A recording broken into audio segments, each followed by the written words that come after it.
मित्रांनो good morning. तर आज सकाळी सकाळी मी चालली होती, माझी गाडी पंक्चर होती ती घ्यायला, म्हणजे मावशीच्या इकडेच पंक्चर झाली, त्यामुळे संकल्पाची गाडी घेऊन आम्ही आलो होतो. आणि ही इमारत जमीनदोस्त होत असताना बघून खूप वाईट वाटलं.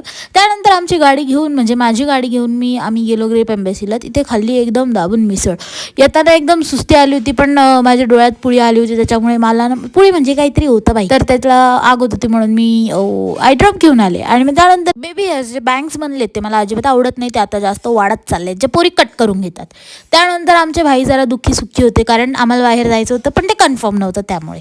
तर मम्मीचा एकदा होकार मिळाला आणि मग इथे मी माझा बर्थडेचा ड्रेस घातला, जो मी रिव्हील केला नव्हता, आता रिव्हील केला आहे. सो हा ड्रेस घालून आणि इथे माझा भाऊ माझे लेस बांधतो शूजचे, ओके वेस्ट साईडचे शूज. सो मग म्हणून त्याला सांगितलं हो हो, कारण दत्ता काढलेला आहे म्हणून. तिथनं गेलो आम्ही KTSला, आणि मग KTS रेस्टॉरंटला मग इथे फोटोग्राफी चालू होती माझ्या भावाची. आणि मग सगळं झाल्यानंतर म्हणजे गबर चेंदून आम्ही आलो घरी. आणि ऑरा मायनस व्हायला नको म्हणून याने हा लुक केला होता. सो हा लुक आम्ही घरी आल्यानंतर काहीच कामाचा नव्हता, असं पण फ्लेक्स करून काय फायदा नाही. सो घरी आलो आणि त्यानंतर मी बघितलं माझे केस मला जास्त पांढरे दिसत होते. कोणीतरी कोलॅबमध्ये कलर पाठवा म्हणजे मला कळता येईल, मी तर अजून तर केलेलं नाही, पण ह्याच टेन्शनमुळे माझे केस पांढरे झाले, कारण माझे केस पांढरे आहेत म्हणून. असो, तर yes guys, that is it for the day. Bye bye.